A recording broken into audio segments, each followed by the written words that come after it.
नमस्कार, मी विलास पडे. न्यूज 18 लोकमतच्या या बुलेटिनमध्ये आपल्या सगळ्यांचं स्वागत. बुलेटिनच्या सुरुवातीला बातमी अर्थातच सुप्रीम कोर्टात सुरू असलेल्या एका मोठ्या सुनावणीची, राज्यातल्या सत्ता संघर्षाच्या सुनावणी संदर्भातली बातमी. सुप्रीम कोर्टामध्ये आता ही सुनावणी सुरू झाली आहे.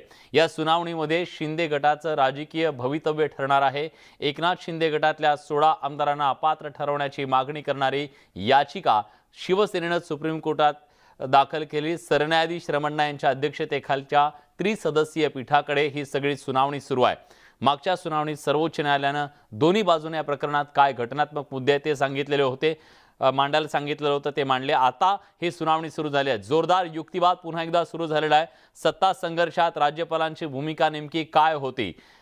जो गट स्थापन झाला त्या गटाला त्यांचा व्हीप मान्य करण्याच्या संदर्भातले जे प्रश्न होते त्याच्या संदर्भात सुद्धा आता ही सगळी सुनावणीच्या दरम्यान युक्तिवाद सुरू झालेला आहे. कपिल सिब्बल हे शिवसेनेकडून आपली भूमिका मांडतायत न्यायालयामध्ये, तर दुसऱ्या बाजूला तुषार मेहता सुद्धा आहे, ते आपली भूमिका मांडतायत. सत्ता संघर्षामध्ये राज्यपालांची भूमिका नेमकी जी होती त्याच्यावर सुद्धा प्रश्नचिन्ह निर्माण केलं गेलेलं आहे आणि याबद्दलची ही सगळी सुनावणी आता सुरू झालेली आहे. सर्वोच्च न्यायालयामध्ये आता या सुनावणीला सुरुवात झाली असून दोन्ही बाजूने जोरदार असा युक्तिवाद केला जातोय. प्रशांत लीला रामदास आपले दिल्लीचे प्रतिनिधी आहेत, आपण थेट जातोय. प्रशांत, नेमका काय युक्तिवाद सुरू आहे? सध्या जर बघितलं आपण तर सुप्रीम कोर्टात युक्तिवाद सुरू आहे. सरन्यायाधीश भारताचे जे आहे जस्टिस रमण्णा यांच्या कोर्टात सुरू आहे आणि याकडे दोन महत्त्वाचे वकील जे आहेत, ॲडव्होकेट जय ठाकूर आणि ॲडव्होकेट राज पाटील, हे दोघंही या संपूर्ण सुनावणीकडे लक्ष ठेवून आहे. आणि ज्या पद्धतीने माहिती मिळते, सध्या जस्टिस रमण्णा यांनी म्हटलं आहे की निवडणूक आयोगाला या संदर्भात रजिस्टर करण्यासंदर्भात किंवा विधानसभा अध्यक्षांना बोलण्यासंदर्भात नवीन जर पक्ष स्थापन करायचा आहे त्यांना रजिस्टर करायची गरज आहे. जर 2/3 म्हणजे 2/3 वेगळे होत असेल तर त्या संदर्भात ओरिजिनल पार्टीला ते देण्याची गरज अशी मागणी कपिल सिब्बल यांनी केली आहे. काय सध्या सुनावणी सुरू आहे ॲडव्होकेट साहेब? माननीय सर्वोच्च न्यायालयासमोर आपली बाजू मांडत असताना कपिल सिब्बल यांना माननीय सरन्यायाधीशांना काही प्रश्न विचारले मेन पॉलिटिकल पार्टीविषयी, इलेक्शन कमिशनविषयी आणि त्यांचं चालू असलेल्या घडामोडीविषयी.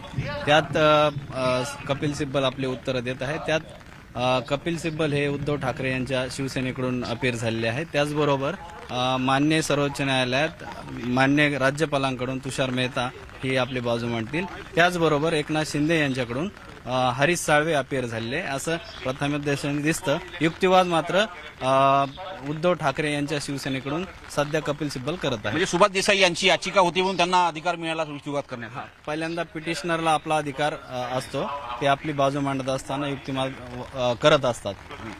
माननीय सुभाष देसाई यांची ही याचिका कपिल सिब्बल हे चालवत आहेत, म्हणजे युक्तिवाद करत आहेत. त्यानंतर आपली बाजू मांडण्याचा अधिकार माननीय सिनियर काउन्सिल हरीश साळवे, माननीय राज्यपालांचे वकील महाधिवक्ता तुषार मेहता हे आपली बाजू मांडतात. एक अतिशय महत्वाचा युक्तिवाद कपिल सिब्बल यांनी केला. त्यांनी म्हटलंय की जर 2/3 जर गट तुमच्यासोबत आहे तर त्याला वेगळा पक्ष म्हणून मान्यता देता येत नाही. त्यांना निश्चितपणे एखाद्या राजकीय पक्षात समाविष्ट व्हावं लागेल किंवा वेगळ्या गटाची मान्यता मिळणार नाही. त्याला राजकीय पक्ष स्थापन करावा लागेल असं घटनेच्या 10व्या अनुसूचीमध्ये लिहिलेलं आहे आणि पॅरा क्रमांक 4 मध्ये लिहिलेलं आहे. या युक्तिवादाचा अर्थ काय होतो राज पाटील? मान्य सर्वोच्च न्यायालयात आपली बाजू मांडत असताना कपिल सिब्बल यांनी 10व्या अनुसूचीचा उल्लेख करत, जे पूर्वी मान्य सरन्यायाधीशापूर्वी अनेक वेळेला झालेला आहे असा उल्लेख, त्यात त्यांनी मेन्शन केलेलं आहे की 10व्या अनुसूचित जे प्रावधान आहेत त्या यात एकतर विलीन व्हावं लागेल किंवा नवीन गट स्थापन करावा लागेल. पुन्हा नवीन युक्तिवाद सिब्बल यांनी केलेला आहे. त्यांनी दावा केला आहे की शिंदे गट हा मूळ पक्ष आहे असा दावा केला जाऊ शकत नाही. त्यांनी म्हटलं की हे लोक वेगळे झालेले आहे आणि स्वतःहून ते निवडणूक आयोगावर गेले, असं कदापिही करता येत नाही. कायद्यामध्ये अशा प्रकारची कुठलीही तरतूद नाही आणि अशा प्रकारची कुठलीही सुविधा नाही आहे. जर तुम्ही 2/3 गट स्थापन केला असेल तर त्यासाठी तुम्हाला राजकीय पक्षात सामील व्हावं लागेल किंवा वेगळा पक्ष जॉईन करावा लागेल. असं केलं नाही आणि त्यातच त्यांनी थेट दरवाजे ठोठावले केंद्रीय निवडणूक आयोगाचे, विधानसभा अध्यक्षाचे. हे चुकीचं आहे, हे घटनाबाह्य आहे. काय असं म्हणणं आहे? त्यांनी युक्तिवाद केला त्यांचा, पण सुभाष देसाई यांचे ते वकील आहेत आणि सर चिटणीस आहेत सुभाष देसाई शिवसेनेचे, म्हणजे उद्धव ठाकरे शिवसेनेचे ते सरचिटणीस आहेत. त्यांच्या वतीने ही याचिका होती. ते पिटिशनर असल्या कारणाने त्यांची बाजू ते मांडत आहे, युक्तिवाद करत आहेत. आता हे बघणं आवश्यक आहे की जो मूळ पक्ष आहे निवडणूक आयोगाकडे हा यांच्याकडे आहे, उद्धव ठाकरेंकडे, आणि त्याचबरोबर जो विधिमंडळी पक्ष आहे ज्यांची बाजू आणखीन सुप्रीम कोर्ट ऐकेल, ते हरीश साळवे निश्चित प्रकारे आर्ग्युमेंट करतील की विधिमंडळी पक्ष कोणच्याकडे आहे. कायदा काय सांगतो? असा जर मूळ पक्ष आणि वेगळा गट स्थापन केला आणि गट स्थापन केल्यानंतर वेगळ्या गटाची मान्यता घेण्याचा प्रयत्न केला तर त्याला मान्यता मिळते का? घटना काय सांगते? घटना 10व्या अनुसूचीमध्ये हे सांगते की एखादी गट निर्माण होतो, त्याला एखाद्या पक्षामध्ये विलीन व्हावं लागतं.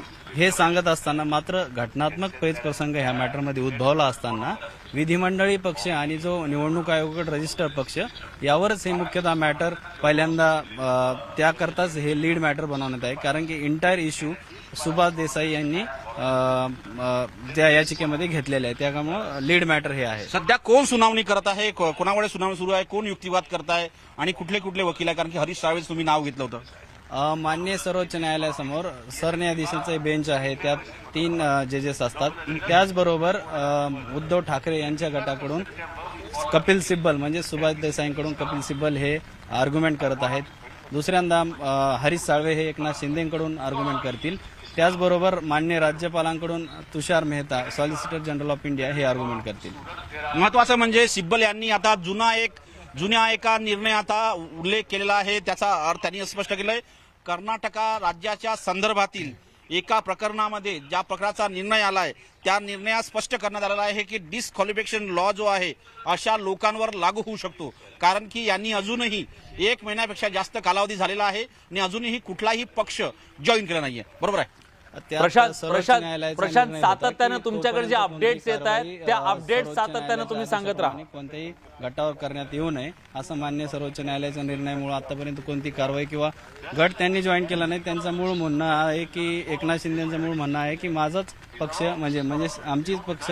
ज्या पद्धतीनं आता दावा केला जातोय की एकनाथ शिंदेच्या वतीनं त्यांनी आपल्या प्रतिज्ञापत्रात दावा केला की आम्ही शिवसेना, त्याचा तो दावा खोडून काढण्याचं काम कपिल सिब्बल करतायत. त्यांचं म्हणणं आहे की मूळ शिवसेना ही कदापि होऊ शकत नाही, कारण की मूळ शिवसेनेचे पक्षप्रमुख आहेत उद्धव ठाकरे. त्यांच्याकडे जवळपास सगळ्यांची सदस्यता मोहीम आहे, शपथपत्र आहे. याशिवाय अजूनही काही खासदार आणि काही आमदार हे उद्धव ठाकरे गटाच्याकडे आहे. 2/3 हे जरी दावा करत असले पण 1/3 जे सदस्य आहे, आमदार असो खासदार असो, हे अजूनही उद्धव ठाकरे यांच्या सोबत आहे. याचा अर्थ असा होतो की या सगळ्या आमदारांवरती पक्षांतर अंतर्गत कारवाई का करण्यात येऊ नये या संदर्भात अजून कपिल सिब्बल यांनी एक नवीन दावा केला. त्यांनी स्पष्ट म्हटलंय की जेव्हा डेप्युटी स्पीकरने नोटीस दिला होता तेव्हा हे सगळे लोक सुरतला निघून गेले होते आणि जेव्हा त्यानंतर ते गुवाहाटीला गेले आणि यांनी मीटिंग अटेंड केली नाही. जर व्हीपला त्यावेळेस व्हीप होता, व्हीप प्रमुख होते आणि व्हीप जारी करण्यात आला होता. व्हीपचा निर्णय असा होतो की ज्यामध्ये जर बघितलं तर एकीकडे पक्षांतर म्हणजे पक्षाच्या विधानसभेच्या अंतर्गत व्हीप आणि सार्वत्रिक स्तरावरचा असलेला व्हीप अशा 2 प्रकारचे व्हीप असतात. त्या दोन्ही व्हीपचा उल्लंघन या सगळ्या आमदारांनी केलेलं आहे. हे सगळे आमदार जे आहेत प्रथम जे आहेत हे सुरतला निघून गेले, तिथून गुवाहाटीला गेले आणि ते पक्षाच्या बैठकीला उपस्थित राहिला नाही. याचा काय अर्थ घ्यायचा? माननीय सर्वोच्च न्यायालयात जे भारत गोगोले यांनी सुद्धा आपल्या व्हीपच्या बाबतीत मॅटर दाखल केलेले. त्यांनी एकनाथ शिंदे यांनी पहिल्यांदा मान्य सर्वोच्च न्यायालयात धाव घेतली की भारत गोगोले हे आमच्या पक्षाचे पक्षप्रतोद आहेत. त्यांनी पक्षप्रतोद म्हणून इथे एक याचिका दाखल केली आहे. यात व्हीपचे 2 मुद्दे आहे. मान्य सर्वोच्च न्यायालयामध्ये सुनील प्रभू यांचा व्हीप उद्धव ठाकरेंकडून आहे, तर एकनाथ शिंदे गटाकडून भारत गोगोले यांचा व्हीप आहे. हे प्रकरण अजूनपर्यंत न्यायप्रविष्ट असल्याकारणाने याच्यावर कोणताही न्याय निर्णय झालेला नाही.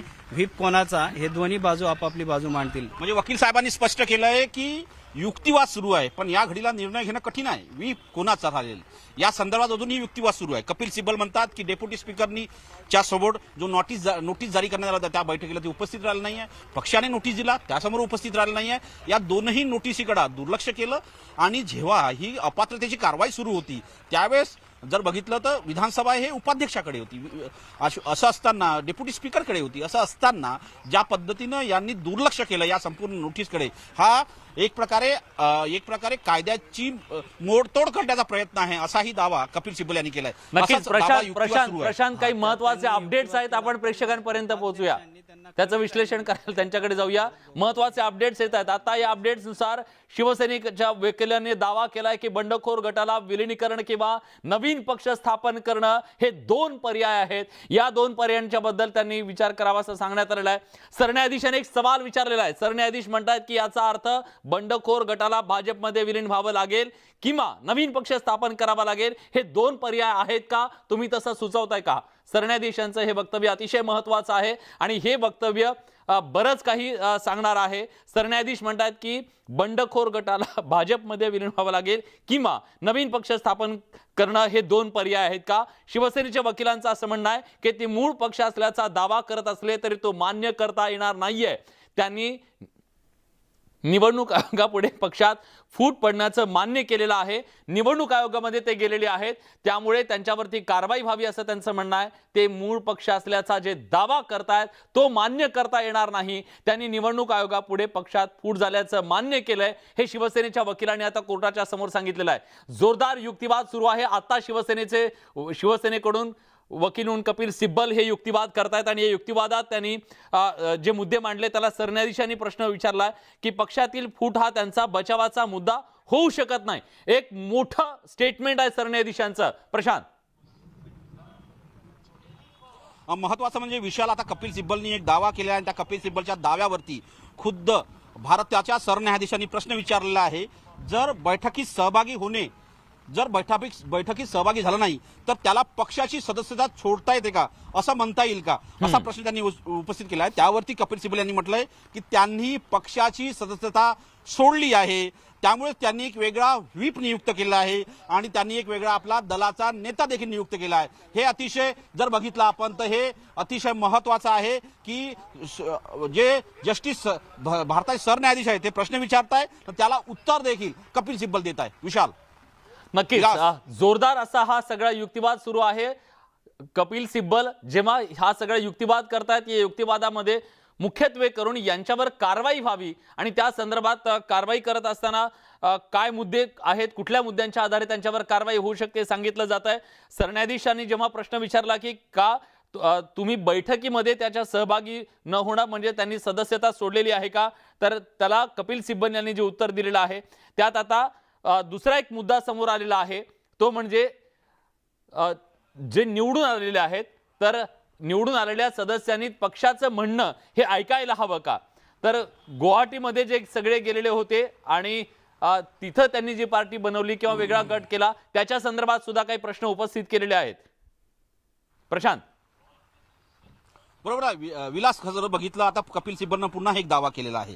त्यांनी म्हटलंय जर आपण जिंकून येता वेगळा पक्ष बनवता याचा अर्थ आपल्याला राजकीय पक्ष मानला पाहिजे का. जर आपण गुवाहाटीला गेला तिथं बसून राहता आणि जी ओरिजिनल राजकीय पक्ष आहे त्यावरती आपण प्रश्नचिन्ह उपस्थित करता, हे कितपत योग्य आहे. निवडून येणे म्हणजे राजकीय पक्ष नाही आहे असा त्यांचा दावा आहे कपिल सिब्बलचा. निवडून येणे ही कुठल्या प्रकारची पात्रता होऊ शकत नाही, पक्ष स्वतःचा मनाला, असा दावा कपिल सिब्बल यांनी आपल्या युक्तिवादात केला आहे. विलास, घटनेच्या 10व्या परिशिष्टाप्रमाणे राजकीय पक्षाच्या व्याख्येनुसार निर्णय घेतला जातो का याच्याबद्दल सुद्धा खल होताना दिसतोय या युक्तिवादाच्या दरम्यान. बरोबर आहे विलास. या संदर्भात जे वारंवार या संदर्भात अशा केसेस ऐकतात माझ्यासोबत राज पाटील, ही जी सुनावणी सुरू आहे याची दिशा काय आहे. मान्य सर्वोच्च न्यायालयात पहिल्यांदा पिटिशनरचं म्हणणं पूर्ण ऐकून घेतलं जाईल. त्यांनी जे अनेक युक्तिवाद केले त्याला खोडण्याचा म्हणजेच जो रिस्पॉन्डंट आहे म्हणजेच एकनाथ शिंदे गट आहे त्यांचं पूर्ण म्हणणं ऐकून घेतल्यानंतर त्यांची बाजू ऐकून घेतल्यानंतर माननीय सर्वोच्च न्यायालय आपली दिशा ठरवेल. त्याचबरोबर एकनाथ शिंदेची बाजू अजून पर्यंत माननीय न्यायालयाने ऐकलेली नाही. माननीय न्यायालय हे अनेक प्रश्न पिटिशनरला विचारत आहे की त्यांच्या क्वेरीज आहेत किंवा काय काय जे आतापर्यंत प्रशांत, आणखीन एक महत्त्वाचा मुद्दा मांडला गेला कोर्टामध्ये युक्तिवादाच्या दरम्यान घेत आहे. त्याचबरोबर महत्वाचा मुद्दा कपिल सिब्बल यांनी एक अतिशय महत्त्वाचा मुद्दा मांडलेला आहे की आजही हे लोक मुद्दा मांडलेला आहे. आजही उद्धव ठाकरे हेच आमचे नेते आहेत आणि ते अध्यक्ष आहेत. मग अशा परिस्थितीमध्ये जो व्हीप त्यांना लागू केलेला होता त्या व्हीपला त्यांनी मान्य का केलं नाही आणि म्हणून त्यांच्यावरती ही कारवाई केली जाऊ शकते आणि त्या पार्टीच्या चिन्हावरती हे सगळे जण निवडून आलेले आहेत.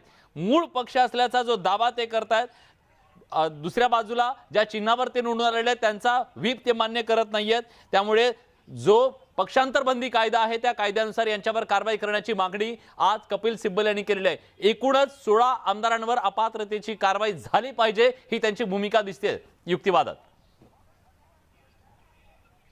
बरोबर आहे विलास, जो युक्तिवाद सुरू आहे त्या युक्तिवादामध्ये दिशा जर बघितली आपण सध्या कपिल सिब्बल यांनी सगळ्या विषयांमध्ये सगळ्या मुद्द्यांमध्ये अनेक प्रश्नचिन्ह उपस्थित केले। त्यांनी पहिला प्रश्न उपस्थित केला, ते म्हणाले की आजही तुम्ही पक्षप्रमुख उद्धव ठाकरे यांना मानता का?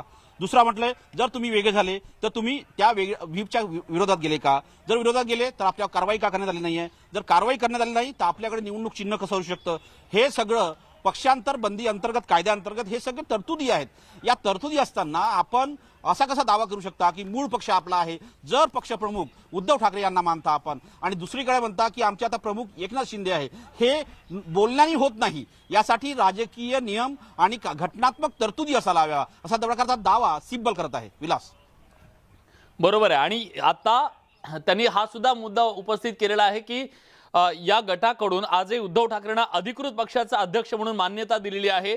याचिकेत सुद्धा त्यांनी ते मान्य केलेलं आहे। या मुद्द्यावर सुद्धा कपिल सिब्बल यांनी बोट ठेवलेलं आहे आणि आमदारांनी सदस्यत्व सोडलंय असं जेव्हा ते सांगतायत किंवा आमचे वेगळे नेते सुद्धा आता नवीन नेते आम्ही निवडलेले आहेत असं सुद्धा सांगतायत, म्हणजे शिंदे गटातल्या आमदारांकडून एकाच वेळी दोन वेगवेगळ्या भूमिका ज्या मांडलेल्या आहेत त्यावरती कपिल सिब्बल यांनी हा युक्तिवादाच्या दरम्यान बोट ठेवलेलं दिसतंय। बंडखोर गटाची वागणूक जर पाहिली तर त्यांनी पक्षाचं सदस्यत्व सोडलंय, 10व्या परिशिष्टानुसार ते मूळ पक्ष असल्याचा दावा करू शकत नाहीत। ही बाब सुद्धा कपिल सिब्बल यांनी या संपूर्ण युक्तिवादाच्या दरम्यान निदर्शनास आणून दिलेली आहे।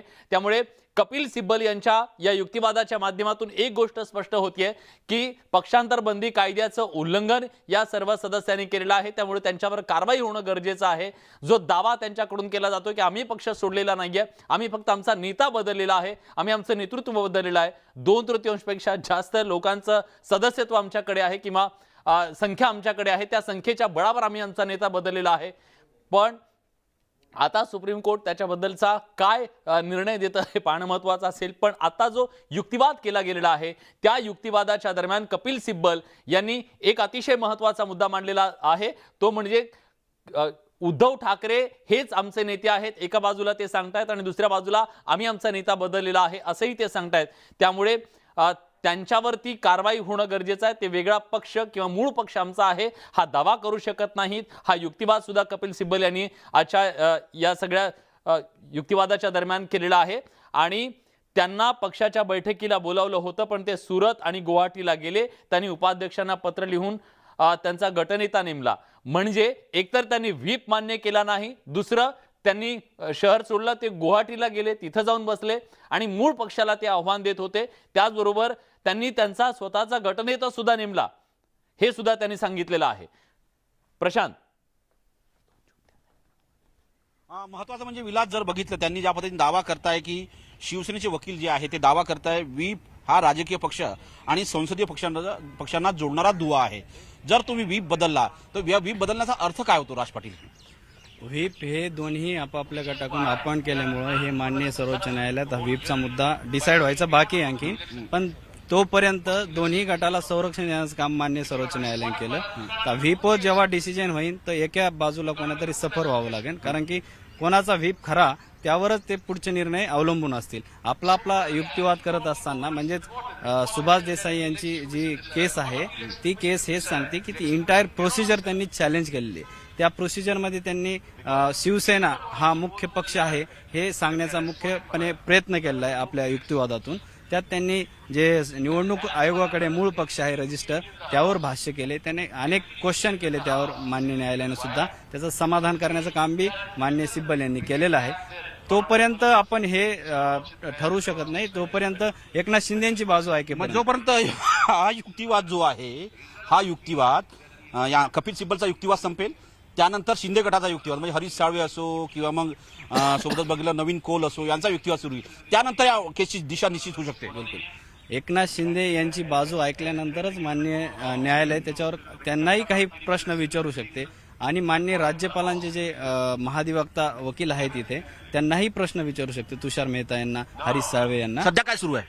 अजूनपर्यंत जे पिटिशनर आहे सुभाष देसाई यांचीच याचिकेवर जे याचिकाकर्ते आहे मान्य सिब्बल हे आपली आर्ग्युमेंट करत आहे. अजूनही सिब्बल जे कपिल सिब्बल आहे शिवसेनेचे ज्येष्ठ वकील आहेत आणि खास करून सिनियर कौन्सिल आहे सुप्रीम कोर्टाचे, त्यांनी स्पष्ट यांचा युक्तिवाद अजूनही सुरू आहे. पक्षांतर बंदी कायदा कसा असतो, त्या संदर्भातले नियम काय असतात, कशा तरतुदी असतात, याचा ते युक्तिवाद करताना आपल्या याच्यात मांडणी करतात आहे आणि आम्हीच कसं खरं हे दाखवण्याचा प्रयत्न कुठेतरी कपिल सिब्बल सध्या आता सरन्यायाधीशांच्या कोर्टामध्ये करत आहे.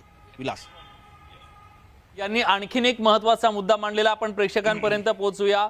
या सर्व गटाची जी प्रत्येक कृती आहे ती कृती प्यारा 2(1)(अ) चं उल्लंघन करते. स्वेच्छेने पक्षाचं सदस्यत्व सोडण्यासाठी सारखं आहे म्हणून ते म्हणतात की त्यांना ECI मध्ये जायचंय. ECI इथं काय करेल, तुम्ही अपात्र ठरल्यास तुम्ही ECI कडे कसे जाऊ शकता, तुम्ही जाऊ शकत नाही, ECI निर्णय घेऊ शकत नाही. हा युक्तिवाद सुद्धा आता कपिल सिब्बल यांच्या माध्यमातून करण्यात आलेला आहे. कारण हे बंडखोर जे सगळे आमदार आहेत त्यांनी इलेक्शन कमिशनकडे जाण्याचा निर्णय घेतलेला होता, त्यावर सुद्धा आक्षेप घेतलेला आहे कपिल सिब्बल यांनी. शिवसेनेचे वकील असा सुद्धा दावा करतायत आता की बंडखोर एका राजकीय पक्षाशी संबंधित आहेत. केवळ संसदीय पक्षात आमच्याकडे बहुमत आहे असं ते म्हणू शकत नाहीत. त्यामुळे मूळ पक्ष जे म्हणेल तेच त्यांना करावं लागेल आणि मूळ पक्ष आम्ही आहोत हा दावा सुद्धा ते करू शकत नाहीत, हे सुद्धा त्यांनी सांगितलेलं आहे. त्याचबरोबर कपिल सिब्बल यांनी अतिशय महत्वाचा मुद्दा आता मांडलेला आहे. शिंदे सरकार जे स्थापन झालं ते सुद्धा अतिशय म्हणजे बेकायदेशीर आहे असा दावा केलेला आहे. राज्यपालांनी जो निर्णय दिला, राज्यपालांनी जी कारवाई केली ती सुद्धा बेकायदेशीर असल्याचा दावा कपिल सिब्बल यांनी सुप्रीम कोर्टातल्या आपल्या युक्तिवादाच्या दरम्यान केलेला आहे.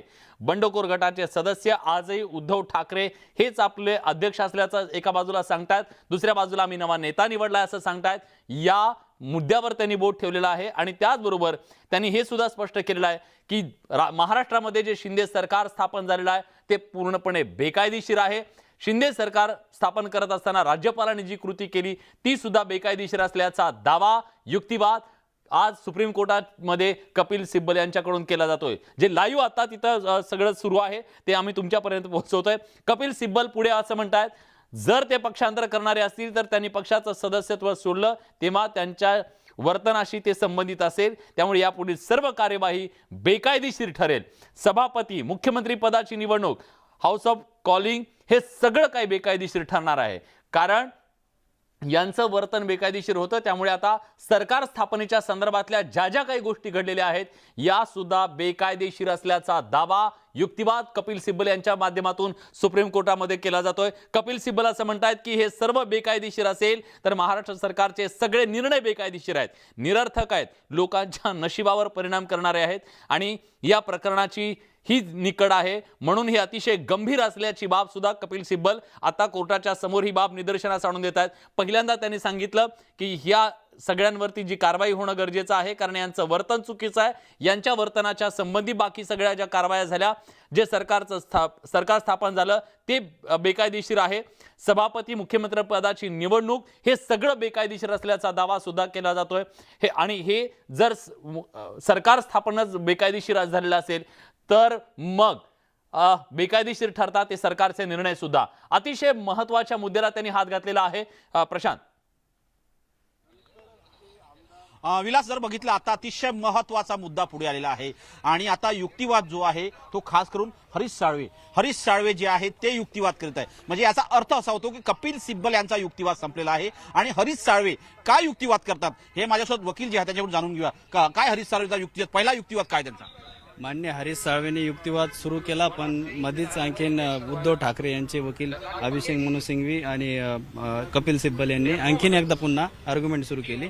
ते थांबलेले सध्या हरीश साळवे थांबलेला. त्यांनी युक्तिवाद सुरू केला होता आणि अचानकपणे जर बघितलं तर अभिषेक मनु सिंघवी यांनी देखील आपला युक्तिवाद सुरू केला. त्यानंतर कोर्टाने अभिषेक मनु सिंघवी यांना युक्तिवाद करण्याची परवानगी दिली आहे. म्हणजे याचा अर्थ असा होतो की आता कपिल सिब्बल त्यानंतर अभिषेक मनु सिंघवी या दोघाही ज्येष्ठ वकिलांच्या युक्तिवादाला खोडून काढण्याचं काम होऊ शकतं. हरीश साळवे करतील. हरीश साळवे हे ज्येष्ठ वकील आहेत आणि सोबतच जर बघितलं आपण तर एकनाथ शिंदे गटाच्या वतीने ते इथे युक्तिवाद करीत आहे. सुप्रीम कोर्टातले ज्येष्ठ वकील आहे.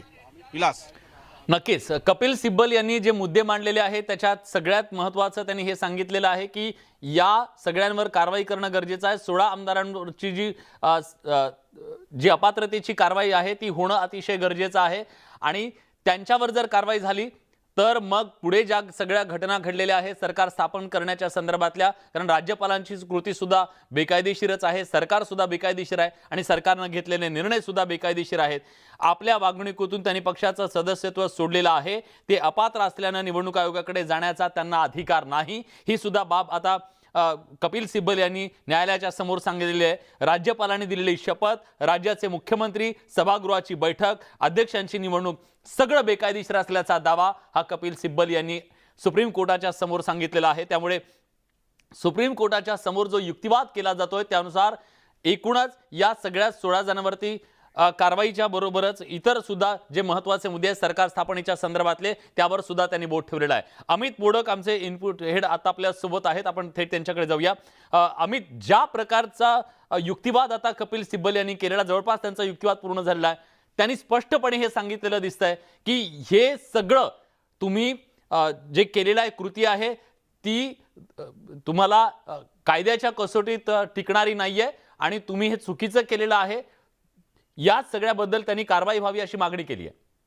बिलकुल विलास, आपण ज्या प्रकारे बघतोय एक प्रकारे कपिल सिब्बल यांनी थेट या सरकारच्या अस्तित्वावरच घालण्याचा प्रयत्न केलेला आहे. सरळ पद्धतीने त्यांनी कोर्टाला सांगितलं की हे सरकार बेकायदा आहे, हे मुख्यमंत्री बेकायदा आहे, विधानसभेची झालेली जी काही कारवाई होती ती बेकायदेशीररित्या झालेली आहे आणि त्यामुळे या सरकारच्या अस्तित्वावर प्रश्नचिन्ह त्यांनी निर्माण केलेलं आहे. यांनी घेतलेल्या शपथविधीवर त्यांनी प्रश्नचिन्ह निर्माण केलेलं आहे आणि ज्या प्रकारे त्यांनी विधानसभेत एक प्रकारे जे बहुमत सिद्ध करण्याचा प्रयत्न केला किंवा जे बहुमत सिद्ध केलं ते देखील बेकायदा असल्याचं कपिल सिब्बल यांनी म्हटलेलं आहे. आणि आपण सुरुवातीपासून ज्या गोष्टीची चर्चा करतोय की आतापर्यंत या सरकारला जे सरकार सध्या अस्तित्वात आहे त्या सरकारला जे भीती वाटते, ज्यामुळे मंत्रिमंडळ विस्तार पुढे ढकलत चाललाय, ती सर्व भीती आज एक प्रकारे कपिल सिब्बल यांनी कोर्टाच्या पुढे बोलून दाखवलेली आहे आणि त्यांनी या सरकारच्या वैधतेवरच प्रश्न निर्माण केलेला आहे. दुसरीकडे आता अभिषेक मनु संघवी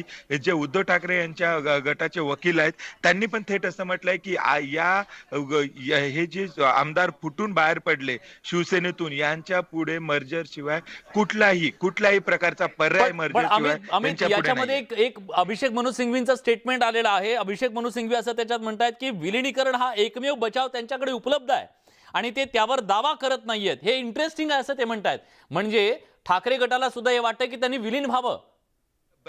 एक लक्षात घेतलं पाहिजे विलास, या सगळ्या केसमध्ये जेव्हापासून हे सरकार अस्तित्वात आलेलं आहे, जी खेळी शिंदे गटाकडून करण्यात येते ती खेळी अशी आहे की आम्ही शिवसेना आहोत. त्यांनी सर्वात मोठी दुखती नस काय आहे, सरकार गेलं हे याचं दुःख नाही आहे उद्धव ठाकरेंना, शिवसेना नाही गेली पाहिजे. शिवसेना आपल्या हातात राहिली तर उद्या काय हवं ते घडवू शकतात. परंतु आज शिंदे गटाने शिवसेनेवर आपला दावा टाकून ठाकरे गट आणि पर्यायाने ठाकरेंच्या अस्तित्वावर घाला घातलेला आहे. त्यामुळे उद्धव ठाकरेचे जे वकील आहेत त्यांचा पूर्ण उद्देश हे सरकार पाडणं किंवा ठेवणं नसून शिवसेना वाचवणं हे आहे. आणि त्याच्यामुळे जर अभिषेक मनु सिंघवीचा आपण युक्तिवाद बघितला तर ते थेट हेच सांगतायत की या गटाला स्वतःला शिवसेना म्हणून घेण्याचा हक्क नाही आहे, यांनी स्वतःचं मर्जर करून घ्यायला हवं होतं आणि जे हे करत नाहीयेत. शिवसेनेला आता या 46-50 जे काही लोक फुटली त्याच्यावर आक्षेप नाही आहे, पण तुम्ही स्वतःला शिवसेना म्हणू नका. एकमेव जो आक्षेप आहे तो यांनी स्वतःला शिवसेना म्हणण्यावर आहे आणि उद्धव ठाकरेचे वकील देखील त्याच पद्धतीने या सर्व एक महत्वाची अपडेट आली आहे. महत्वाची अपडेट प्रेक्षकांपर्यंत पोहोचूया. अभिषेक मनु सिंघवी यांनी आणखीन एक दावा केला आपल्या युक्तिवादाच्या दरम्यान. हे सर्व पक्षांतराच्या तारखेशी संबंधित आहे.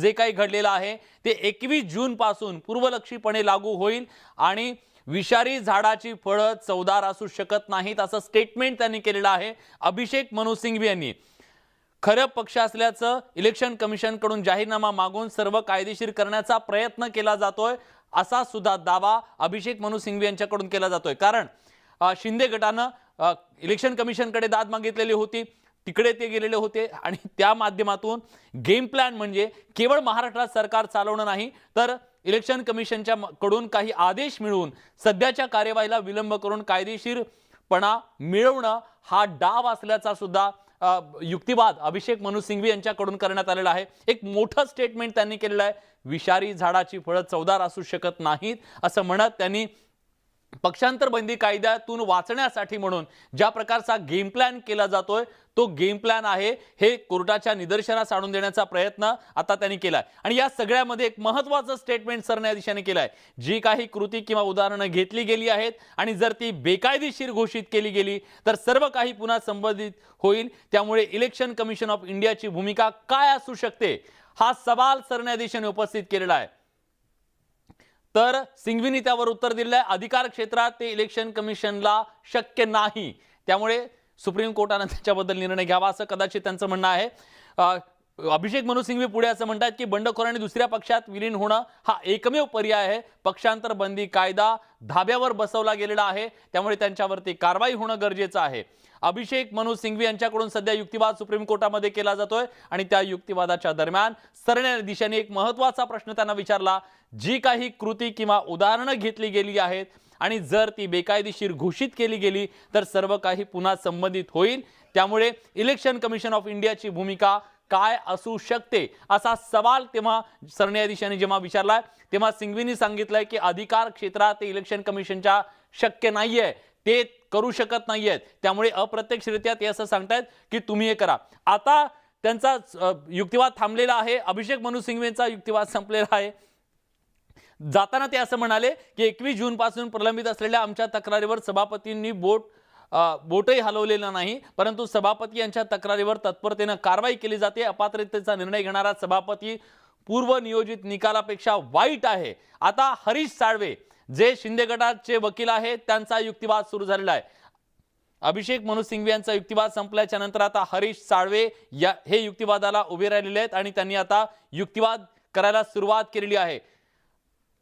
तर जोरदार असा हा युक्तिवाद दोन वकिलांनी केला, अभिषेक मनु सिंघवी यांनी केला आणि कपिल सिब्बल यांनी केलेला आहे। कपिल सिब्बल यांनी एक महत्त्वाचा मुद्दा स्पष्टपणे मांडला की ही पूर्णपणे जी कृती केली गेलेली आहे ती कृती बेकायदेशीर आहे, हे सरकार बेकायदेशीर आहे। आणि दुसऱ्या बाजूला अभिषेक मनु सिंघवींनी हे सांगितलेलं आहे की ही जर कृती अशाच पद्धतीने राहिली इलेक्शन कमिशनच्या माध्यमातून काहीतरी आपल्याला दिलासा मिळेल आणि मग आपला हा जो गेम प्लॅन यशस्वी होईल असं वाटतंय, तर ते होऊ दिलं जाऊ नये असं अभिषेक मनु सिंघवी यांनी सुप्रीम कोर्टाच्या निदर्शनास आणून दिलेलं आहे। या सगळ्यावर आता हरीश साळवे एकनाथ शिंदे यांच्याकडून सबमिशन सुरू करतायत, आपली बाजू म्हणतायत। ज्येष्ठ वकील आहेत ॲडव्होकेट हरीश साळवे असं म्हणतात की पक्षांतर विरोधी कायदा हे त्यांच्या सदस्यांना कुलूप लावण्यासाठी संख्या गमावलेल्या नेत्यांसाठी शस्त्र नाहीये। बघा, हरीश साळवेंचा हा युक्तिवाद सुरू झालेला आहे। युक्तिवादाच्या सुरुवातीलाच त्यांनी सांगितलेला आहे, जो युक्तिवाद कपिल सिब्बल यांनी केलेला होता पक्षांतर बंदी कायद्याच्या संदर्भातला, त्याच युक्तिवादाच्या संदर्भात आता ते असं म्हणतात की पक्षांतर विरोधी कायदा हे त्यांच्या सदस्यांना कुलूप लावण्यासाठी संख्या गमावलेल्या नेत्यांसाठी शस्त्र नाही। पुन्हा गेल्या सुनावणी मध्ये सुद्धा हा मुद्दा होता की ही संख्या गमावलेली आहे आणि जे स्वातंत्र्य असतं आपला नेता निवडण्याचं ते स्वातंत्र्य त्यांचं काढून घेता कामा नये। कुलूप लावण्यासाठी सदस्यांना हे संख्या गमावलेल्या नेत्यांसाठी शस्त्र असू शकत नाही पक्षांतर विरोधी कायदा। हरीश साळवे पुढे असं म्हणतात पक्षांतराचा कायदा लागू होत नाही। आणखीन एक महत्त्वाचा मुद्दा, पक्षांतर बंदी कायदा हा पक्ष सोडलेल्यांना लागू होतो, ज्यांनी पक्ष सोडलेला नाही त्यांना पक्षांतर बंदी कायदा लागू होत नाही असा दावा त्यांनी केलेला आहे। साळवे पुढे असं सुद्धा म्हणतात की जेव्हा तुम्ही तुमचा राजकीय पक्ष सोडता तेव्हा पक्षांतर विरोधी कायद्याचा मूळ आधार असतो, कोणालाही अपात्रता आढळली नाही याच्यामध्ये, त्यामुळे यांनी पक्ष सोडलेला नाही, पक्षाच्या नेत्याच्या विरोधात त्यांनी आवाज उठवलेला आहे, आपला नेता त्यांनी बदललेला आहे, त्यामुळे त्यांच्यावर पक्षांतर्गत राहून पक्षांतर्गत बंदी कायदा लागू होत नाही हा जो युक्तिवाद केला जातोय हा युक्तिवाद सध्या ॲडव्होकेट हरीश साळवे यांच्याकडून केला जातोय आणि अतिशय महत्त्वाचा हा सगळा युक्तिवाद आहे आणि त्यांच्या युक्तिवादाचा बेसच मुळात हा आहे की त्यांनी पक्ष सोडलेला नाही। मुळात त्यांनी पक्ष सोडलेला नसल्यामुळे त्यांच्यावरती पक्षांतर विरोधी कायदा लागू करावा ही जी कपिल सिब्बल यांची मागणी होती त्या मागणीला छेद देण्याचा किंवा तो मुद्दा खोडून काढण्याचा प्रयत्न हरीश साळवे यांच्या माध्यमातून केला जातोय। हरीश साळवे पुढे असं म्हणतात, जेव्हा तुम्ही तुमचा राजकीय पक्ष सोडता तेव्हाच पक्षांतर विरोधी कायद्याचा मूळ आधार तुमच्याकडे असतो, तुम्हाला अपात्रता याच्यामध्ये कुठे दिसलेली नाहीये आणि या सगळ्याच्या बद्दल जो मुद्दा उपस्थित केला गेला की यांनी पक्षाच्या विरोधात व्हीपच्या विरोधात जाऊन कृती केलेली आहे, पक्षाला आव्हान दिलेलं आहे, हे जे मुद्दे कपिल सिब्बल यांच्याकडून सातत्याने मांडले गेले त्यांच्या युक्तिवादाच्या दरम्यान, हे सगळे मुद्दे खोडून काढण्याचं काम हे हरीश साळवे यांच्या माध्यमातून सध्या केलं जात आहे। सुप्रीम कोर्टाच्या समोर ही सगळी सुनावणी सुरू आहे आणि दोन्ही बाजूंनी जोरदार असा युक्तिवाद केला जातोय। त्या युक्तिवादाचं लाईव्ह प्रक्षेपण आम्ही तुमच्यापर्यंत पोहोचवतोय। काय नेमका युक्तिवाद दोन्ही बाजूंनी केला जातोय, आतापर्यंत नेमकं काय घडलंय हे तुमच्यापर्यंत अगदी थोडक्यात सांगतो। सुरुवात या सगळ्या सुनावणीची झाली ती म्हणजे कपिल सिब्बल यांच्या युक्तिवादानंतर कपिल सिब्बल यांनी 16 आमदारांची संपूर्ण कृती ही पक्षांतर विरोधी कायद्याच्या अंतर्गत येते, त्यांनी बेकायदेशीर काम केलेलं आहे।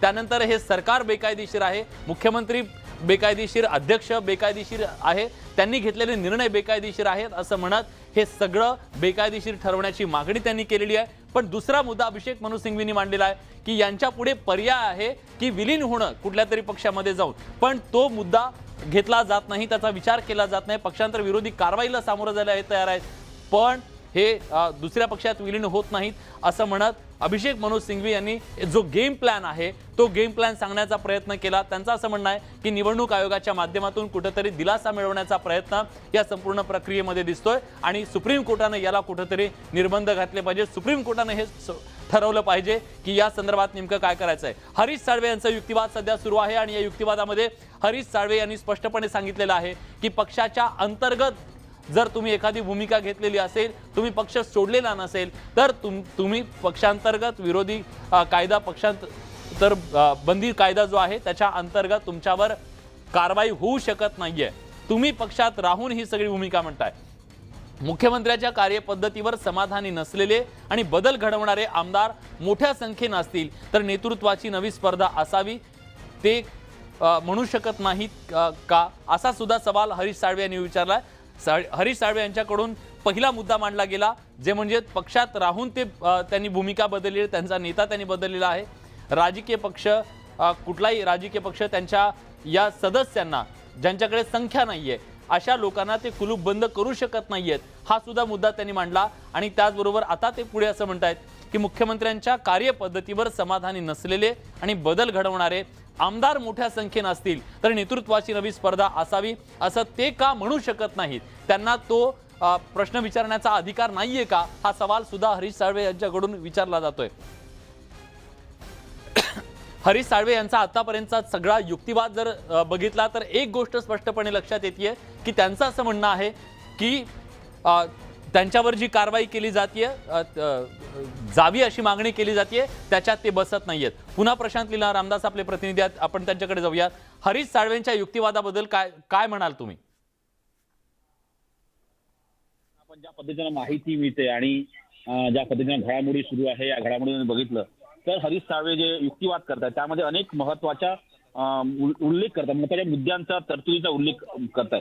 साळवे यांनी स्पष्ट केलं की जर पक्षांतर कायदा लागू आहे तर अशा वेळी पार्टी सोडणारे लोक जे आहे त्याला कोणी अयोग्य ठरवण्याचे अधिकार हे त्या पक्षाला नसतं आणि जर मीटिंग अटेंड केली नाही तर ते अयोग्यता होऊ शकत नाही। किंवा सोबतच त्यांनी असंही म्हटलंय की व्हीप फक्त हा सभागृहासाठी असतो, पार्टीच्या सभागृहाच्या बाहेर व्हीप लागू होत नाही, हे अतिशय महत्वाचं आहे। म्हणजे त्यांनी स्पष्ट केलं आहे की जर सर्व आमदार गुवाहाटीला गेले असेल, सुरतला गेले असेल, अशा वेळ तुम्ही त्यांना व्हीप बजावता आणि त्यांना सांगता की बैठकीला हजर राहा, अशा वेळ व्हीप लागू होत नाही, विधानसभेअंतर्गत जे कामकाज असेल तिथेच व्हीप लागू होतो, असा साळवे यांनी दावा केला आहे। आणि अशा वेळीच पक्षांतर कायदा लागू होऊ शकतो। आतापर्यंत कुठल्याही आमदाराने किंवा कुठल्याही खासदाराने अजूनही पक्ष सोडला नाही, त्यामुळे ते अजूनही शिवसेनेत आहे, तो वेगळा गट होऊ शकतो। पण त्यांनी हे स्पष्ट केलं की जर पक्षांतर्गत वाद असेल तर ते पक्षांतर्गत वाद आहे, त्याला पक्षांतर विरोधी कारवाई। एक मोठी अपडेट येते सुप्रीम कोर्टातल्या या सुनावणीच्या दरम्यान, साळवे यांचं आणि सरन्यायाधीशांचं संभाषण आहे। साळवेंचं असं म्हणणं होतं, मी शिवसेनेचा सदस्य आहे, पक्षांतर्गत लोकशाही असली पाहिजे, मी म्हणतोय की राजकीय पक्षात 2 गट आहेत, 1969 साली काँग्रेसमध्ये झाले होते, त्यावर सरन्यायाधीशांनी त्यांना सवाल विचारलाय। सरन्यायाधीश असं म्हणतात, मिस्टर साळवे पण नेता तुम्हाला भेटला नाही असं सांगून तुम्ही नवीन पक्ष काढू शकता का, हा सवाल सरन्यायाधीशाने विचारलेला आहे. एकनाथ शिंदे गटाचे वकील आहेत साळवे, तेव्हा साळवे असं म्हणतात की मी पक्षातच आहे. त्यावर पुन्हा सरन्यायाधीशांनी त्यांना प्रश्न विचारला, आता तुम्ही नेमके कोण आहात, तेव्हा साळवे असं म्हणतात की मी पक्षात मतभेद करणारा सदस्य आहे. बघा, म्हणजे शिंदे गटाची बाजू मांडणारे साळवे असं म्हणतात सरन्यायाधीशांच्या त्या प्रश्नावर की तुम्ही आता कोण आहात, कुठे आहात, तर मी पक्षात मतभेद करणारा सदस्य आहे. त्यावर साळवे चं पुढं असं म्हणणं आहे की मुख्यमंत्र्यांच्या कार्यपद्धतीवर समाधानी नसलेले, बदल घडवणारे आमदार मोठ्या संख्येने असतील तर नेतृत्वाची नवी स्पर्धा असावी असं ते का म्हणू शकत नाहीत, हा सवाल त्यांनी उपस्थित केलाय. पुढे साळवेंचा युक्तिवाद असा आहे की भारतात आपण राजकीय पक्षांना काही नेत्यांमध्ये गोंधळात टाकतो. मी शिवसेनेचा आहे, माझे मुख्यमंत्री मला भेटायला नकार देतात, मी तथ्यांचा वाद घालत नाही, सैद्धांतिक तथ्य देतोय. मला मुख्यमंत्री बदल हवा आहे, ते पक्षविरोधी नाही, ते पक्षांतर्गत आहे. त्यामुळे साळवेंचा जो सगळा युक्तिवाद आहे तो हाच की जी कृती केलेली आहे ती पक्षांतर्गत आहे, पक्षविरोधी कृती नाहीये. पक्षांतर्गत लोकशाहीच्या संदर्भात उठवलेला तो आवाज आहे, त्यामुळे तो पक्षांतर बंदी कायद्याच्या मध्ये बसत नाही, हा त्यांचा दावा आहे. मी पक्षात, माझे मुख्यमंत्री मला वेळ देत नाहीयेत म्हणून त्यांच्याबद्दल 2/3 लोकांनी आवाज उठवला आणि तो आवाज उठवणं ते त्यांचा अधिकार आहे. ते त्यांच्या स्वातंत्र्यासाठी आहे, त्यांच्या हक्कांसाठी आहे असा दावा सुद्धा साळवेंकडून केला जात आहे. 2 महत्त्वाचे प्रश्न विचारले गेलेले होते आता साळवेंना सरन्यायाधीश रमण्णा यांच्याकडून. सरन्यायाधीश रमण्णा यांनी पहिला प्रश्न विचारला, मिस्टर साळवे, नेता तुम्हाला भेटला नाही असं सांगून तुम्ही नवीन पक्ष काढू शकता का. त्यावर त्यांचं उत्तर होतं, मी पक्षातच आहे. याचा अर्थ पक्ष सोडलेला नाही, ही बाब त्यांनी सांगितलेली आहे. म्हणजे शिंदे गटाचं म्हणणं ते आहे. तर सरन्यायाधीश पुढे त्यांना असं विचारतायत की मग आता तुम्ही कोण आहात, तर त्याच्यावरती हरीश साळवेंनी दिलेलं उत्तर अतिशय महत्त्वाचं आहे. शिंदे गटाचं जे म्हणणं आहे त्यानुसार मी पक्षात मतभेद करणारा सदस्य आहे, त्यामुळे पक्ष सोडलेला नाही, पक्षांतर्गत आवाज आम्ही उठवलेला आहे, हे सांगण्याचा प्रयत्न आता झालेला आहे. बघा, अजून एक महत्त्वाची अपडेट येते. साळवे असं म्हणतात की निवडणूक आयोगासमोर अपात्रतेबाबत काय चाललं याची सांगड घालू नये. अपात्रतेशी इलेक्शन कमिशन ऑफ इंडियाचा काहीही संबंध नाही. हरीश साळवे यांनी हा मुद्दा मांडलेला आहे. जो अभिषेक मनू सिंघवी यांनी मुद्दा मांडलेला होता त्याला खोडून काढण्याचा प्रयत्न साळवे यांच्याकडून केला जातोय. निवडणूक आयोगासमोर अपात्रतेबाबत काय चाललं आहे याची सांगड या प्रकरणाशी घालू नये. अपात्रतेशी इलेक्शन कमिशन ऑफ इंडियाचा काही संबंध नाही असं त्यांनी सांगितलं. पुढे ते असं म्हणतात की आपण सर्व एक राजकीय पक्ष आहोत, पण राजकीय पक्षाचा नेता कोण, हा खरा सवाल आहे. त्यामुळे अभिषेक मनू सिंघवी, कपिल सिब्बल आणि साळवे हे जरी विरोधात असले तरी ते आता साळवेंचा असा दावा आहे की आपण सगळे एक आहोत, आपण सगळेजण एक आहोत, आपण राजकीय पक्ष आहोत, पण राजकीय पक्षाचा नेता कोण, हा खरा प्रश्न आहे. त्यामुळे सुप्रीम कोर्टातल्या युक्तिवादात सुद्धा हरीश साळवे किंवा शिंदे गट शिवसेनेपासून आम्ही वेगळे आहोत हे मान्य करायला तयार नाहीयेत. आम्ही शिवसेनेत आहोत, शिवसेनेचे सदस्य आहोत, शिवसेनेमध्ये फक्त आम्ही नेत्याच्या संदर्भात आमची भूमिका वेगळी मांडतोय. त्यामुळे आम्ही पक्षांच्या विरोधात काही कृती केली आहे हे मान्य करायला आम्ही तयार नाहीयेत. त्यामुळे आमच्यावर कुठलीही अशा प्रकारची कारवाई होऊ शकत नाही हे त्यांनी सांगितलेलं आहे. पुन्हा हरीश साळवे यांनी आणखीन एक युक्तिवाद केलेला आहे. ते असं म्हणतायत, पक्षांतर्गत बंडखोरी विरुद्ध नेता विरुद्ध पक्ष सोडणाऱ्या लोकांच्या गटाला लागू होईल. ज्याने राजकीय पक्षाचं सदस्यत्व सोडलं आहे त्यांना पक्षांतर विरोधी कायदा लागू होतो, पक्षात राहून आवाज उठवणाऱ्यांना तो लागू होत नाही. सरन्यायाधीशांनी पुन्हा त्यांना प्रश्न विचारलेला आहे, हरीश साळवे, तुमच्या मते राजकीय पक्षाचं काही महत्त्व आहे की नाही. सरन्यायाधीशांचा प्रश्न हा अतिशय महत्त्वाचा आहे. जो युक्तिवाद आतापर्यंत केला जात होता त्याला त्यांनी उत्तर दिलेलं आहे आणि सरन्यायाधीशाने एक महत्त्वाचा प्रश्न विचारलेला आहे, हरीश साळवे, तुमच्या मते राजकीय पक्षाचं काही महत्त्व आहे की नाही. त्यावर पुन्हा ते असं म्हणतात की साळवे, नेता भेटत नाही म्हणून तुम्ही नवीन पक्ष स्थापन करणार का. तर अशा प्रकारे हा जो प्रश्न विचारलेला आहे तर ते म्हणतात, मी पक्षाचा सदस्य असल्यानं नेतृत्वात बदल व्हायला हवं हे ठासून सांगतोय. जोरदार असा युक्तिवाद, अनेक प्रश्न विचारले जात आहेत. त्यावर सरन्यायाधीशाने एक प्रश्न विचारलाय, तुम्ही इलेक्शन कमिशन ऑफ इंडियाकडे जाण्याचा उद्देश काय आहे. त्यावर साळवेंनी सांगितलंय, मुख्यमंत्र्यांच्या राजीनाम्यानंतर राजकीय घडामोडी सुरू आहेत, बीएमसी निवडणूक जवळ आली आहे, चिन्ह कुणाला मिळावं हा प्रश्न आहे आणि त्यामुळे आम्ही तिकडे गेलेलो आहोत. शिंदे गटाच्या वकिलांचा दावा आहे, मी शिवसेनेचा भाग आहे, पक्षात लोकशाही असली पाहिजे. पक्ष 2 गट झालं हे आमचं म्हणणं आहे. शिंदे गटाचे वकील म्हणतात की 69 मध्ये काँग्रेसमध्ये सुद्धा असंच काहीसं घडलेलं होतं. तर आपण बघतोय की सरन्यायाधीश रमण्णा यांनी जो प्रश्न विचारलेला होता तो म्हणजे तुम्ही इलेक्शन कमिशन ऑफ इंडियाकडे का गेलेला आहात, तर त्याचं उत्तर सुद्धा त्यांनी दिलेलं आहे. साळवे हा आणखीन एक प्रश्न विचारलेला आहे सरन्यायाधीशांनी. साळवे साहेब, मी तुम्हाला एक प्रश्न विचारू का? पहिल्यांदा कोर्टात कोण आलं? त्यावर साळवेंनी सांगितलं उपसभापतींनी त्यांच्या विरुद्धची नोटीस प्रलंबित असल्यानं अपात्रतेची नोटीस बजावली, तेव्हा आम्ही न्यायालयात आलो. आम्ही नबाम रेबिया निर्णयाचा हवाला दिलेला आहे. त्यामुळे आता अनेक प्रश्न विचारले जात आहेत रमण्णा सरन्यायाधीश यांच्याकडून. माननीय सरन्यायाधीशांकडून जे प्रश्न उपस्थित केले जात आहेत त्याला उत्तरं दिली जात आहेत. शिंदे गटाचे जे वकील आहेत हरीश साळवे यांच्याकडून अनेक प्रश्न त्यांनी विचारलेले आहेत. बघा, त्याच्यामध्ये पहिला प्रश्न त्यांनी सुरुवातीला विचारलेला होता, तुम्ही आता कोण आहात, तुम्ही आता कुठे आहात, आणि त्याचबरोबर तुम्ही इलेक्शन कमिशनकडे का गेलात, राजकीय पक्षांचं काही महत्त्व आहे की नाही. सरन्यायाधीशांकडून प्रश्नांची सरबत्ती केली जाते हरीश साळवे यांच्यावरती, आणि हरीश साळवे यांच्याकडून सातत्यानं एक बाजू मांडली जाते, ती म्हणजे आम्ही पक्षात आहोत, पक्ष सोडलेला नाही. पक्षांतर्गत लोकशाही म्हणून आम्ही 2/3 लोकांनी प्रश्न विचारलेला आहे. आम्ही नेतृत्वाला आव्हान दिलेलं आहे. नेतृत्वाच्या विरोधात आम्ही उभे राहिलेलो आहोत आणि आम्हाला तो आमचा अधिकार आहे. आम्हाला आमच्या मुख्यमंत्र्यांकडून वेळ मिळत नव्हता, ते आम्हाला भेटत नव्हते, त्यामुळे आम्ही वेगळा निर्णय घेतलेला आहे. पण आम्ही पक्षाच्या संदर्भात काही करणार नाहीये. साळवे यांना जो प्रश्न विचारलेला आहे की तुम्ही कोर्टात पहिल्यांदा कोण आलं, त्याच्यावर सुद्धा साळवेने उत्तर दिले की उपसभापतींनी त्यांच्या विरोधातली नोटीस प्रलंबित असल्यानं अपात्रतेची नोटीस बजावली, तेव्हा आम्ही न्यायालयात आलो. आम्ही नबाम रेबिया निर्णयाचा हवाला दिलेला आहे. आज या सुनावणीकडे संपूर्ण देशाचं लक्ष लागलंय, केवळ महाराष्ट्राचं नाही, कारण याचे दूरगामी परिणाम संपूर्ण देशाच्या राजकारणावरती होणार आहेत. कारण पक्षांतर बंदी विरोधी कायदा आहे, त्या कायद्याचा आज कीस पडतोय. देशातले हे 3 दिग्गज वकील, आता आणखी 2 वकिलांची याच्यात एंट्री होईल आणि सरन्यायाधीशांच्या समोर या सुनावणीच्या दरम्यान या संपूर्ण कायद्याचा कीस पाडला जातोय. प्रचंड ताकदीनं दोन्ही बाजूंनी युक्तिवाद केला जातोय आणि या युक्तिवादाच्या दरम्यान आता जी अभूतपूर्व राजकीय परिस्थिती महाराष्ट्रात निर्माण झालेली आहे, जो राजकीय पेच निर्माण झालेला आहे, कायदेशीर पेच निर्माण झालेला आहे, या कायदेशीर पेचाच्या संदर्भात सुप्रीम कोर्टातून नेमका काय फैसला येतो याकडे सगळ्यांचं लक्ष लागलेलं आहे. पण या संपूर्ण सुनावणीच्या दरम्यान प्रेक्षकांना हे सांगायला हवं की आतापर्यंत काय झालं.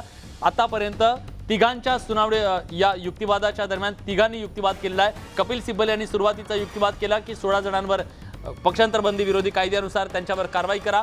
दुसऱ्यांदा अभिषेक मनु सिंघवी यांनी सांगितलं की एक प्रकारे यांनी दुसऱ्या पक्षात विलीन होणं हा यांच्याकडे पर्याय असून सुद्धा हे विलीन होत नाहीये, त्याच्यावर त्यांनी प्रश्नचिन्ह उपस्थित केलं. आणि त्याचबरोबर इलेक्शन कमिशन ऑफ इंडियाच्या माध्यमातून दिलासा मिळवण्याचा, कायदेशीर हे सगळं करण्याचा प्रयत्न होतोय, यावरही त्यांनी बोट ठेवलं. हा गेम प्लॅन असल्याचा सांगण्याचा प्रयत्न सुद्धा अभिषेक मनु सिंघवी यांनी केला. तर दुसऱ्या बाजूला आता हरीश साळवे शिंदे गटाचे वकील आहेत, त्यांनी जेव्हा युक्तिवादाला सुरुवात केली तेव्हा त्यांनी स्पष्टपणे सांगितलं की आम्ही पक्ष सोडलेला नाहीये, आम्ही पक्षात आहोत. पक्षाच्या नेतृत्वाच्या विरोधात आम्ही नेतृत्व बदलाच्या संदर्भात भूमिका घेतलेली आहे. त्यामुळे हरीश साळवे यांचा हा युक्तिवाद कोर्टाला तितकासा पटलेला दिसत नाहीये. कारण ज्या प्रकारे कोर्टानं सरन्यायाधीशांनी जे प्रश्न विचारलेले आहेत त्या प्रश्नांमधला एक अतिशय महत्त्वाचा प्रश्न ते म्हणजे राजकीय पक्षांना काही महत्त्व आहे की नाही, राजकीय पक्षांना काही महत्त्व आहे की नाही, हा सरन्यायाधीश रमण्णा यांचा सवाल खूप काही सांगून जाणार आहे. अमित मोडक आता आपल्या सोबत आहेत, आपण थेट त्यांच्याकडे जाऊया. हरीश साळवे प्रशांत लीला रामदास यांच्याकडे आपण जाऊया. प्रशांत लीला रामदास दिल्लीहून आपल्या सोबत आहेत सुप्रीम कोर्टाच्या बाहेरून. प्रशांत, ज्या प्रकारची प्रश्नांची सरबत्ती सरन्यायाधीशांकडून केली जाते आणि पक्षाच्या भूमिकेला काही महत्त्व आहे की नाही, हा प्रश्न किती महत्त्वाचा आहे सरन्यायाधीशांचा? सरन्यायाधीशांनी जो अतिशय महत्वाचा मुद्दा उपस्थित केला आहे, पक्षामध्ये पक्ष नेतृत्वाला काही मान्यता आहे की नाही, तुम्ही पक्ष नेतृत्वाला कसं नाकारता, तुमचं म्हणणं ऐकत नाही म्हणून तुम्ही पक्ष सोडता का, अशा प्रश्नांची सरबत्ती सरन्यायाधीश रामण्णा यांनी केली आहे. याचा अर्थ असा होतो की आता या प्रश्नांची उत्तरं निश्चितपणे हरीश साळवे यांना द्यावी लागेल. कारण की ज्या पद्धतीने हा सगळा ही सगळी खेळी रचली गेली, खेळी म्हणण्यापेक्षा हा सगळा जो नाट्यमय प्रवास आपण बघितलेला आहे, सुरत, गुवाहाटी, त्यानंतर मग गोवानंतर मग मुंबई आणि मुंबईनंतर पुन्हा दिल्ली, असा प्रकारचा जो प्रवास होता ज्यामध्ये खासदारांना एक वेगळा गट स्थापन करायला लावला, आमदारांना एक वेगळा गट स्थापन करायला लावला. त्यानंतर मुख्यमंत्री आणि उपमुख्यमंत्र्यांनी शपथ घेतली आणि शपथ घेताना त्यांनी सांगितले की आम्ही शिवसेना आहो, आम्हाला पक्षप्रमुखांची भूमिका मान्य नाही म्हणून आमचा वेगळा गट आहे. हे कसं शक्य आहे असा सवाल रामण्णा यांनी करून थेट अनेक महत्वाच्या मुद्द्यावरती प्रश्नचिन्ह उपस्थित केलं आहे. आता या प्रश्नांचं उत्तर निश्चितपणे या युक्तिवादादरम्यान हरीश साळवे यांना द्यावं लागेल. जर ते उत्तर देऊ शकले नाही तर आपल्याला असं म्हणावं लागेल की त्यांची बाजू कोडगीत पडत नाही आहे, असाही एक प्रश्न उपस्थित होतो.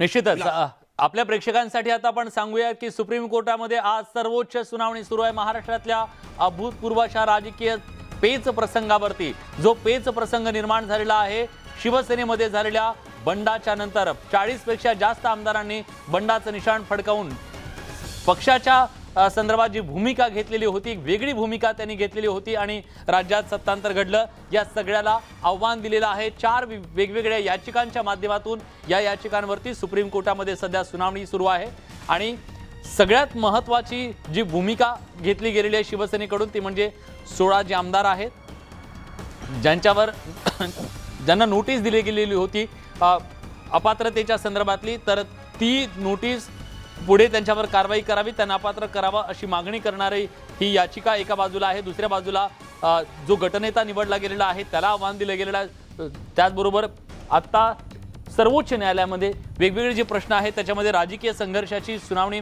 ही घटनापीठाकडे जाते की विस्तारित पीठाकडे जाते याच्याकडे सुद्धा सगळ्यांचं लक्ष आहे. कारण सरन्यायाधीश रमण्णा यांच्या अध्यक्षतेखालच्या त्रिसदस्यीय पीठाकडे ही सुनावणी सुरू आहे आणि यात जोरदार असा युक्तिवाद दोन्ही बाजूंनी केला जातोय. पहिला युक्तिवाद जो आज केला तो कपिल सिब्बल यांनी शिवसेनेच्या कडून, दुसरा युक्तिवाद केला तो अभिषेक मनु सिंघवी यांच्याकडून आणि आता शिंदे गटाच्या माध्यमातून भूमिका मांडताय ते ज्येष्ठ वकील हरीश साळवे. आणि हरीश साळवे यांना मात्र सर्वोच्च न्यायालयाच्या सरन्यायाधीशांनी काही महत्त्वाचे प्रश्न विचारले आहेत.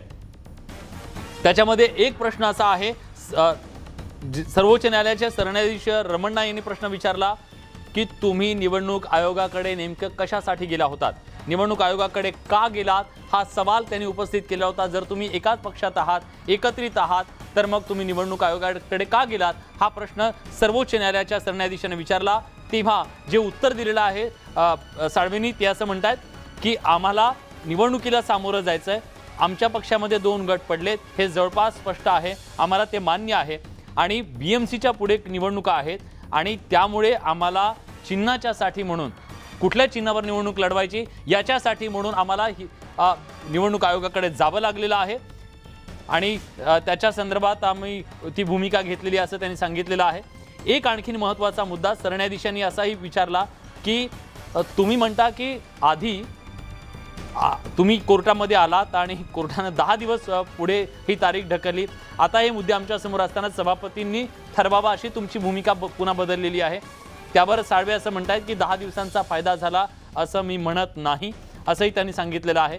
त्यामुळे सरन्यायाधीशांनी आज जे काही महत्त्वाचे प्रश्न विचारले त्याच्यातले प्रामुख्याने 2 प्रश्न होते, ते म्हणजे तुम्ही कोण आहात. तर त्यांनी सांगितलं हरीश साळवे यांनी की मी पक्षांतर्गत एक सदस्य आहे, ज्याच्या मनामध्ये एक वेगळी भूमिका आहे, ज्याचे मतभेद आहेत, असा मी सदस्य आहे, पण मी पक्षात आहे, मी पक्ष सोडलेला नाही असं ते वारंवार सांगतायत. आणि ती त्यांची या संपूर्ण युक्तिवादाच्या दरम्यानची महत्त्वाची भूमिका दिसते आणि त्याच युक्तिवादावर आधारलेला हा त्यांचा बचाव सुद्धा आहे की आम्ही पक्ष सोडलेला नाही, आम्ही जी भूमिका मांडलेली आहे ती पक्षांतर्गत राहून मांडलेली आहे, आम्हाला स्वातंत्र्य आहे. आता शिंदे गटासाठी सिनियर ॲडव्होकेट नीरज किशन कौल यांनी सुद्धा भूमिका मांडायला सुरुवात केलेली, युक्तिवाद करायला सुरुवात केलेली आहे.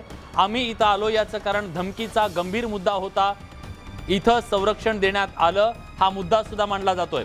शिंदे गटाचे वकील आहेत नीरज किशन कौल, ज्यांनी सुरुवातीपासून त्यांच्यासाठी भूमिका मांडलेली आहे आणि आता ते असं म्हणतायत की आम्ही इथं आलो तेव्हा जेव्हा सरन्यायाधीशांनी त्यांना प्रश्न विचारला की पहिल्यांदा कोण आलं होतं कोर्टामध्ये, त्याची पार्श्वभूमी सांगण्यासाठी ते उभे राहिलेले आहेत. ते असं म्हणतायत की धमकीचा मुद्दा हा गंभीर होता, आम्हाला संरक्षण हवं होतं, त्यामुळे आम्ही तुमच्या समोर आलेलो होतो.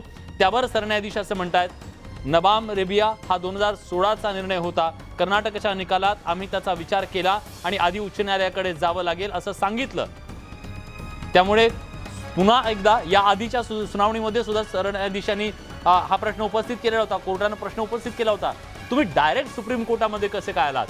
तर आता सुद्धा तोच प्रश्न उपस्थित केला जातोय की तुम्ही कोर्टात कसे आलात, तुम्ही आधी खालच्या कोर्टात का गेले नाहीयेत. दुसरं एक सरन्यायाधीश पुढे असा प्रश्न विचारतायत, आम्हाला मुद्दा ठरवू द्या, स्पीकरच्या निर्णयानंतर तुम्ही आव्हान देऊ शकता. अतिशय मोठं महत्वाचं विधान आहे. आम्ही इथं आलो याचं कारण त्यांना हटवण्याचा ठराव असल्यानं सभापती ठरवू शकत नाहीत. हरीश साळवे यांनी हे उत्तर दिलेलं आहे. बघा, सरन्यायाधीश असं म्हणतायत की आम्हाला मुद्दा ठरवू द्या, स्पीकरच्या निर्णयानंतर तुम्ही आव्हान देऊ शकता. त्यामुळे स्पीकरचा जो निर्णय आहे तो महत्त्वाचा आहे असं सरन्यायाधीश जेव्हा म्हणतायत तेव्हा साळवेंनी असं सांगितलेलं आहे. शिंदे गटाचे वकील आहेत हरीश साळवे, ते असं म्हणतायत, आम्ही इथं आलो याचं कारण त्यांना हटवण्याचा ठराव असल्यानं सभापती ठरवू शकत नाहीत. त्यामुळे नरहरी झिरवळ यांच्या संदर्भातला हा मुद्दा सुद्धा तिथं उपस्थित झालेला आहे. त्यावर आता सरन्यायाधीश असं म्हणतायत की सामान्य प्रशासकीय बाबींमध्ये आम्ही काय करतो त्या व्यक्तीला ठरवू द्या, तुम्ही आव्हान द्याल. तर आता हा एक प्रश्न उपस्थित झालेला आहे आणि डेप्युटी स्पीकरच्या संदर्भात सुद्धा त्यांनी सांगितलेलं आहे की त्यांनी आमच्यावर जी कारवाई केली त्याच्यामुळं आम्ही इथं सुप्रीम कोर्टामध्ये आलेलो आहोत आणि